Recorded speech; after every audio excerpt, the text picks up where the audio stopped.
মাকে বিবাহ করলো, মাকে তো কখনো বিবাহ করা যায় না, বিবাহ করা যায় না, জিনা করলো, ব্যভিচার করলো।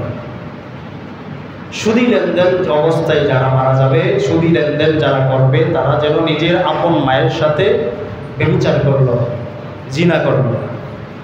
ইবনে মাজাহ শরীফের 2274 নম্বর হাদিস। ক্বালা রাসূলুল্লাহ সাল্লাল্লাহু আলাইহি ওয়াসাল্লাম, আল্লাহর নবী বলেন, আর-রিবা 70 হুবান আইসারুহা আইয়ানকিহা রাজুলু উম্মাহ। আল্লাহর নবী সাল্লাল্লাহু আলাইহি ওয়াসাল্লাম বলেন, যারা সুদ খাবে, সুদের 70টা স্তর রয়েছে, শাখা রয়েছে, তার মধ্যে সর্বনিম্ন শাখা হলো নিজের আপন মায়ের সাথে ব্যভিচার করা। নাউযুবিল্লাহ।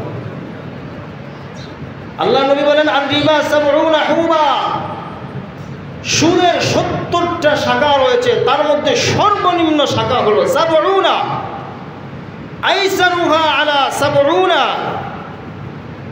আইসারুহা আলা কওমিন আইসারুহা আইয়ানকিহা রাজুলু উম্মা।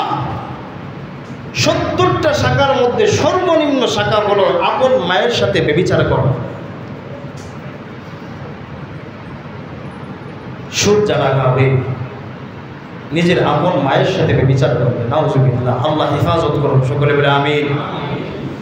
আমার মন বলে, মা যারা আছেন, মা যদি কোনো সন্তানকে বলে, বাবা তুমি সুদ খেও না, বৎসরে আমাকে একটা কাপড় দিলেও আমি সন্তুষ্ট থাকবো, তারপরে তুমি সুদ খেয়ে আমাকে প্রতি মাসে কাপড় দিতে হবে না।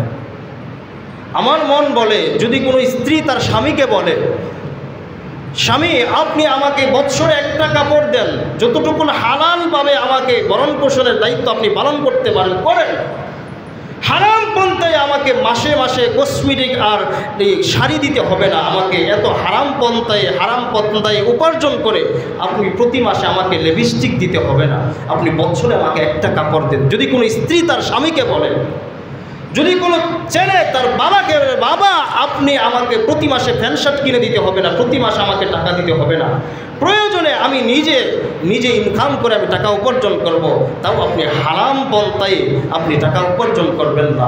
আমার মন বলে, যদি কোনো মেয়ে তার বাবাকে বলে, বাবা আমাকে প্রতি মাসে কসমেটিক দিতে হবে না, হারাম পন্থায় টাকা উপার্জন করে আপনি কসমেটিক্স আমাকে প্রতি মাসে দিতে হবে না, বছরে একবার দেন কিন্তু হালাল পন্থায় দেন, হালাল পন্থায় উপার্জন করে আপনি আমাকে বছরে একবার কসমেটিক্স দেন, তাও আমি রাজি। আমার মন বলে, যদি কোনো মা, কোনো স্ত্রী, কোনো ছেলে, কোনো মেয়ে তার বাবাকে বলে, আমার মন বলে সে সুদ ছেড়ে দিতে বাধ্য হবে, সে চিন্তিত হয়ে সে সুদ ছেড়ে দিতে বাধ্য হবে। কারণ সুদ কেন খায় মানুষ? সুদ তো পরিবারের শান্তির জন্য খায়, শান্তির জন্য না। ছেলে মেয়ে সুখে সংসার করবে, সুদ খাবে। আল্লাহ আমাদের সকলকে বোঝার তৌফিক দান করুন, সকলে বলে আমিন। প্রিয় মুসল্লি ভাইরা, সুদের